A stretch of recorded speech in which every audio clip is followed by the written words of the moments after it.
Hello, people. Welcome to sqadia.com. We're talking about axial skeletal development, and now we'll talk about the clinical perspective of skull, that is, the clinical correlates of the embryological development of skull. In this section, we'll be talking about cranioschisis and craniosynostosis, dwarfism, acromegaly, and microcephaly. I hope you're excited. If you're not, you must be. These are the cases you'll come across your books, you'll come across your boards, your exams, your vivas. They're very important. You should always keep them in mind. Now, let's take a look on these cases one by one. Cranioschisis. The cranial vault fails to form. So, obviously, if the cranial vault fails to form, the brain tissue is exposed to the amniotic fluid, which causes it to degenerate. The result is anencephaly. This is usually due to the failure of anterior neuropore to close. This condition is not a viable condition and it is not compatible with life. Now, cranioschisis usually, as I've told you, is incompatible with life. A small cranial meningocele or meningoencephalocele have a chance of successful treatment. It depends upon the neural involvement and the size of the condition. So, what is meningocele? There's a defect through which the meninges are pouring out, or meningoencephalocele. There's a defect through which meninges as well as the brain matter is pouring out. All right. So the extent of neural deficit depends on the amount of damage to the brain tissue. Okay, now let's talk about craniosynostosis. This is the premature closure of one or more sutures. The shape of the skull depends on the suture that is being closed. Now we have scaphocephaly, which is the early closure of the sagittal suture. So sagittal suture is closed, as a result of which we have an elongated and narrow skull. This is known as scaphocephaly. 57% of the times it is due to early closure of the sagittal suture. Brachycephaly is the premature closure of the coronal suture. Now, brachycephaly, premature closure of the coronal suture. Skull becomes short. There is short skull. Now, plagiocephaly is the premature closure of coronal and the lambdoid suture on one side.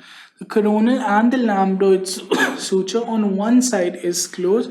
So the skull is flat. However, the skull is flat asymmetrically now.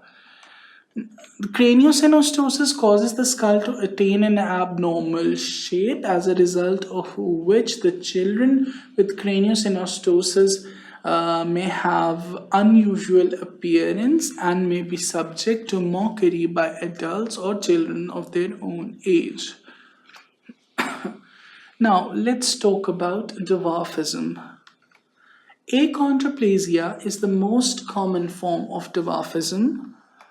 They have mutations in fibroblast growth factor receptor 3, which causes abnormal endochondral bone formation. So there is abnormality with endochondral bone formation. The reason of this is mutation in the fibroblast growth factor receptor 3 gene. It affects the long bones and base of skull. Here you can see the long bones, the bowing of the long bones. They are affected, and base of the skull is also affected. Other defects include megalocephaly, which is the large head with small mid-face, short fingers, and accentuated spinal curves. It is autosomal dominant, but 80% of the cases are sporadic, that they occur out of nowhere with no link whatsoever. Dwarfism is being now theanthropic dysplasia is the most common neonatal form of dwarfism. They may be called deities in the religious deities in various societies. However, it is actually theanthropic dysplasia. Most commonly occurs in neonates. There are two types, both of them are autosomal dominant. Type 1, the patient has short curved femurs with or without clover leaf skull. In type 2, the patient has long femurs with severe clover leaf skulls. Clover leaf, you can Google it. You can see how a clover leaf looks like. It is very similar to the skull of this child. Clover leaf has three protrusions, protrusion upside on the right, on the left. Now you can see in this child there's the head is protruding upwards, slightly to the right and slightly to the left. It looks a lot like a clover leaf. Most likely this child has type 2 theanthropic dysplasia. Cloverleaf skull is also known as Kleeblatt saddle. Kleeblatt saddle is also the name given to the cloverleaf skull. It occurs when all the sutures are closed prematurely. Now all the sutures have been closed, so the brain has to continue to grow. Where will the brain go now? The brain will grow through the fontanelles. The brain now grows through the anterior and the sphenoid fontanelles, as a result of which this protrusion of the head appears. Hypochondroplasia is a milder form of achondroplasia. So now, the other end of the spectrum is acromegaly. Acromegaly is caused by congenital hyperpituitarism. There is excess production of growth hormone. Obviously, when there is greater amount of growth hormone, the growth would be increased. The patient has disproportional enlargement of face, hands, and feet. It is very important to keep in mind the patient usually has disproportional enlargement. The body would be normal, however, the face, hand, and feet would be exceptionally large. This condition is called acromegaly. However, if this congenital hyperpituitarism coincides with the puberty, that is, this congenital hyperpituitarism occurs during the adolescence or during the growing age, we may see a picture which is called gigantism, in which there is a symmetrical excessive growth throughout the body, in which the body is large, the head is large, the feet, the hands, all are exceptionally enlarged. This condition is known as gigantism. In order to differentiate between gigantism and acromegaly, you have to see the torso of the patient. If the face is enlarged, the hands and feet are enlarged, but the torso is not enlarged, it may be hyperpituitary, it may be acromegaly. However, if there is symmetrical enlargement throughout the body, then that condition is known as gigantism. Now, microcephaly.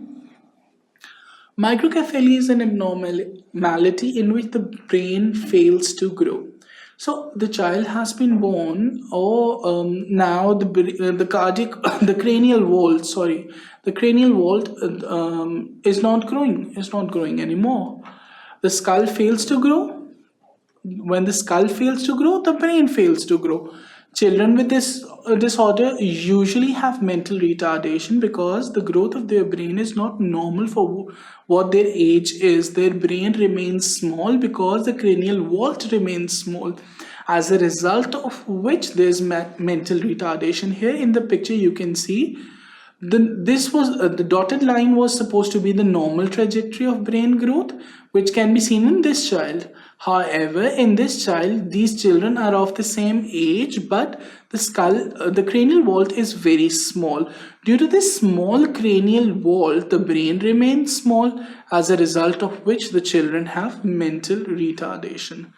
So this was all about the clinical correlates of development of skull. This section was a very important section as you'll be coming across a lot of patients with these conditions. It is important to remember these conditions, at least remember the pictures, the causation, how to treat them, how to diagnose them. We'll be taking that up in subsequent lectures. However, you should know what these conditions are so that you may be able to better identify and treat these patients. For further details, keep watching sqadia.com.